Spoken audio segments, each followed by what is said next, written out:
warahmatullahi Abdullah. Kwema? Kwema ndugu yangu, habari za huko ndugu yangu? Bana, habari ya huku salama. Ndio. Ilikuwa jana niwepo na mimi kwenye jiji la Dar, Coco Beach. Ndio. Kutazama mpira, lakini kwa sababu ya dharura ndogo ndogo hizo. Ndio. Nadhani siku mbili hizi na mimi nitakuwa niko mjini hapo kwa sababu ya kusongesha jahazi la Simba Sports. Naam, Abdallah. Naam bana, jana bana katika mchezo wa jana Wekundu Msimbazi Simba tumefanikiwa kwenda hatua ya kwanza michuano ya bingwa.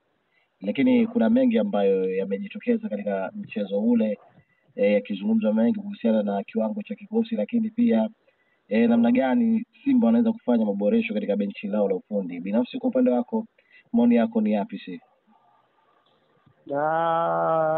Abdallah, mchezo wa mpira ni science. Ndio. Lakini ile neno science linapotajwa, wengi wetu huwa sijui tunalipeleka sehemu gani. Science ni hesabu, iwe imefanywa katika njia ya hisabati ya kawaida, iwe imefanywa katika kuratibu baadhi ya majambo, lakini kimsingi science ni hesabu. Ndio. Sasa hesabu ambayo amefanya mwalimu Morocco jana ni hesabu ya kuhakikisha klabu imetoka sehemu moja kwenda sehemu ya pili. Ngoja nikukumbushe kipindi fulani katika mashindano ya klabu bingwa.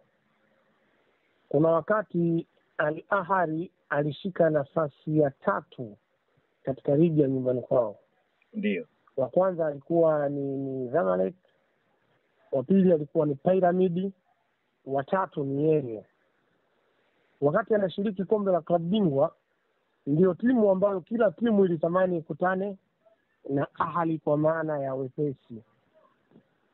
Lakini ndio kila timu iliyokuwa inakutana na Ahly ilipata changamoto kwa sababu ya uwezo wa Ahly. Si unanielewa hapo? Ndio. Yaani Ahly walikuwa ndo watu wanaonekana ni rahisi ukikutana nao. Wakati huo hatua ya robo finali nakumbuka walitoa Simba Sports kama nitakuwa sikosei. Ndio. Lakini ndio timu ambayo kila aliyekutana naye National tulikuwa makundi nadhani pamoja. Si kama tulikutana robo. Yaani kila aliyekutana na National Abdallah ndio timu ambayo ilipata tabu, maana yake huwezi kumfunga National. Unaona kama ni mwepesi na anafungika na National akafanya vizuri. Hiyo kwanza ni sayansi ya mpira. Kwa hiyo sisemi kwa Simba ilicheza vizuri. Kwanza nataka ieleweke, inapoambiwa sayansi ya mpira, kuna wakati nyinyi wote mnafanya calculation, namba yenu mnapata 0. Lakini timu yenyewe inatoa namba 1 mpaka 10. Wakati wote mmepata 0. Yaani wote mnasema hii haiwezi kufanya kitu chochote. Lakini kwa sayansi waliojiandaa na hiyo timu inaweza kuchora namba kutoka 1 mpaka 10. Hilo jambo la kwanza. Ndio. Kwa jambo la kwanza tunapaswa kupongeza kwanza kwamba Simba imequalify kwenda hatua ya pili, kwa sababu si adabu yetu sisi kucheza makundi, kwetu ni kawaida. Kucheza robo finali ndio nusu ya robo ya malengo kuelekea malengo. Nusu ndo lengo sahihi. Kwa hiyo tukiona Simba iko makundi pia hatuwezi kupongeza. Lakini kwa sababu mchezo wa mpira kila leo unavyoona Abdallah unataka matokeo ya leo. Yaani mchezo wa mpira hauna matokeo yaliyopita. Hayanufaishi chochote katika matokeo ya mpira, isipokuwa kilichopita kinabaki kwa historia. Sasa kwa sababu leo tumepata kuvuka hatua ya kwanza, tunapongeza na tumpongeze mwalimu Morocco. Lakini pili, watu wasisahau Simba ikicheza neutral ground sio mara ya kwanza. Simba haijawahi kucheza neutral ground, na sio Simba. National haijawahi kucheza neutral ground.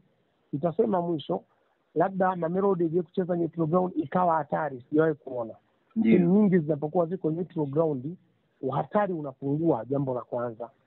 Lakini jambo la pili, unakutana na timu ambayo ni thubutu kusema nao ni bora kwa sababu wao ni mabingwa kwanza wa ligi yao. Yaani ukiacha mambo mengine yote, yani wao ni machampioni wa ligi yao. Lakini jambo la pili, wapo miongoni mwa ukanda ambao una mpira wa kutosha sana. Ndio. Umenielewa ndugu yangu? Bana Abdullah. Pili, wako katika ukanda ambao una mpira, kwa maana timu kutoka maeneo hayo mara nyingi zinakuaga ni big team. Umeelewa vizuri? Ndio. Timu ambazo zinakupa ushindani. na umeshatangulia goli moja. Wao wanakuja kama sehemu ya timu ya pili ambayo nyuma yetu tushafungwa goli moja. Yaani kiufupi wanakuvaa kama tumepoteza mechi. Na ukanda ule una timu nzuri ambazo zinaweza kutengeneza nafasi, zinaweza kubaki na mipira, zinaweza kufanya kila unachokifahamu. Kwa mantiki ya Abdallah, jana tulilazimika sisi tufanye vitu viwili katika uwanja. Kwanza tupunguze madhara makubwa ambayo yatatufikia. Jambo la kwanza. Ndio. Jambo la pili, tucheze mechi tukiwa tunatafuta matokeo. Jambo la tatu, tuko katika neutral ground. Yes, nani Abdallah, mpaka nataka kukupa jina sio lako. Ndio. Hii inachagizwa na nisemeje? Hii inachagizwa na uzoefu wa Simba. Ndio umesababisha tuwepo tulipo. Alafu jambo la pili, Abdallah, jana kulionyeshwa imani nyingi za kishirikina katika uwanja. Naam. Jambo ambalo mimi nathubutu kusema wachezaji wa Simba wote ni Waafrika. Waafrika tuna mila na desturi. Hivyo vitu tukisema hatuvitaki ni moyoni, ni mdomoni, lakini moyoni hatusadiki kuwa vipo. Umeelewa si? Ndio. Inaweza ikawa ni sehemu ya mbinu ya kuifanya mechi kuwa dhaifu upande wetu, kwa sababu kitu ambacho nilikiona mimi katika timu yetu, hicho najaribu naweza kuhoji kitaalamu kwamba wachezaji walionekana kama wanafatiki. Yaani wachezaji kama wametoka kucheza mechi 2-3 kwa mfululizo. Sasa uwezo ule wa kucheza umeloa. Lakini kama hivyo ndivyo, mbona hatukuona mechi ya kwanza? Mbona hatukuona katika mechi ya ligi? Umenielewa vizuri? Kwa sababu kuna mtaka mchezaji kwanza akimbie, alafu kumiliki issue ya pili. Lakini wachezaji walikuwa hawezi kukimbia. Tuseme kwamba Fountain Gate haikuwa timu, yani haina watu ambao wanaweza kukimbia. Fountain Gate walikuwa wakikimbia na Simba walikuwa wakipishana nao na wakipora mpira.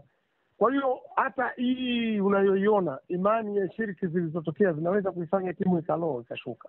Kwa hiyo hapo Sefu, nataka kusema kwamba kuna haja pia viongozi kuliangalia jambo hilo kwa jicho la tatu, kwa maana kwamba mambo kama hayo kwenye mpira wetu wa Kiafrika yapo. Mimi naamini yapo. Sitaki kuzungumzia nani afanye nani asifanye. Kuna muda kama kweli atufanye tukinge wachezaji wetu wasipitishwe katika hayo mambo. Yaani maana yangu tuthubutu utazama wachezaji wetu. Yaani kwa mfano kama jana ilikuwa eneo kama lile likifanyika, basi anatokea alau mtu anakemea lile jambo. Umenielewa vizuri? Ndio. Lakini sisi tulicheza mpira kiulaya zaidi. Yaani tuliacha wanazunguka na mwaga dawa wanafanya hivi. Sawa, nyinyi viongozi mmeacha, hamtaki kuamini hayo mambo. Lakini wachezaji wetu wanaamini katika hayo mambo. Kwa hiyo ni miongoni mwa maeneo ambayo tunaweza tukaifanya timu yetu ikashuka tempa, kwamba sasa hapa mpaka tunafanyiwa uchawi. Okay, kweli tuko uwanjani. Mchezaji akichoka kwa kawaida tu, anahisi pengine amechoshwa na kile kilichofanywa, anarudi nyuma mara mbili yake. Umeelewa bwana? Ndio. Kwa mantiki hii mechi ya jana mimi binafsi siwezi kutoa doubt sana. Ni mechi ya kimichezo na ilazimika iwe vile. Umeelewa?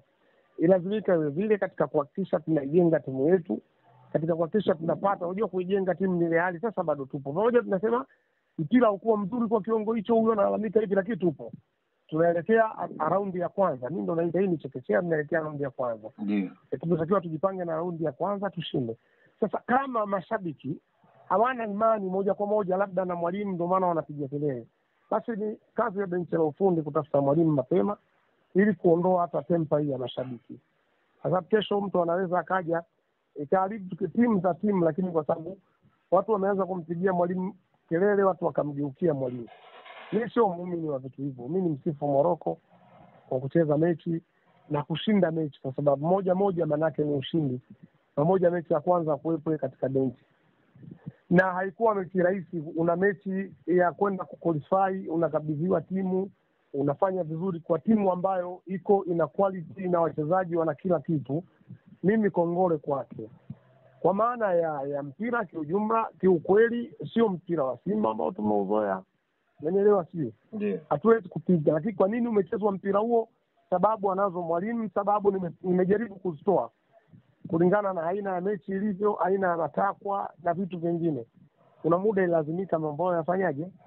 Yajitokeze. Tuwe chini ya kiwango, wachezaji wakabe kwa wakati, wahakikishe wanapunguza madhara na tupate kusonga mbele, na tumesonga mbele. Sawa bana, mimi Sefu ni kushukuru kwa maoni yako hayo.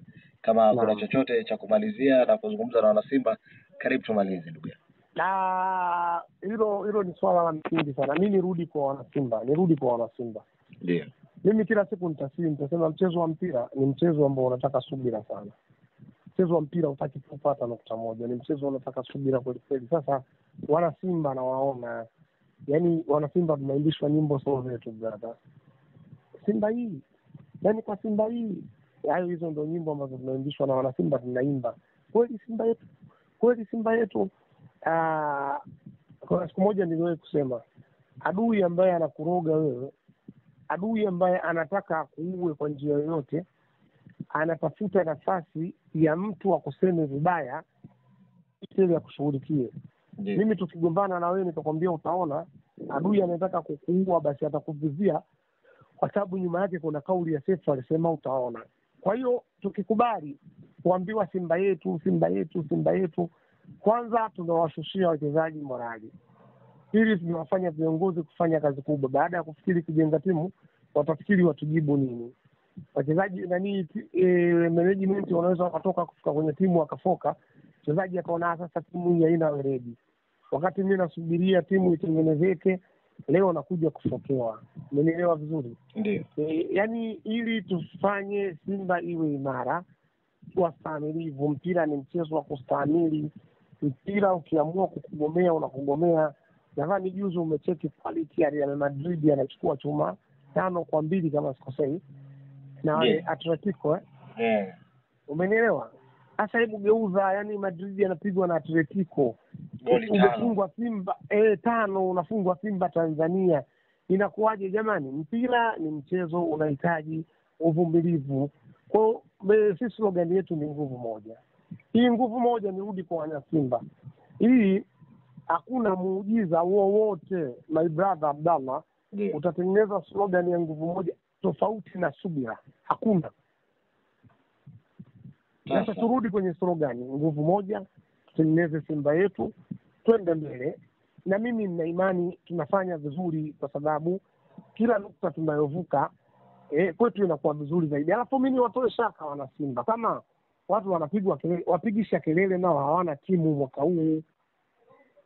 Yaani ili kuhofu zaidi, wakati unahofu anayekukimbiza, muangalie mbio zake, unamuona kabisa kama kabemendeka. Watu wamesimama saizi wanaanza kumhofia, wanasema kocha hawamuelewi. Hata sina wao sisi afadhali. Si hatuna kabisa kocha, kitu na nafuu kuliko wao wenye mwalimu. Bana, mimi nikushukuru sana sasa. Haya, asante na mimi nikushukuru. Haya.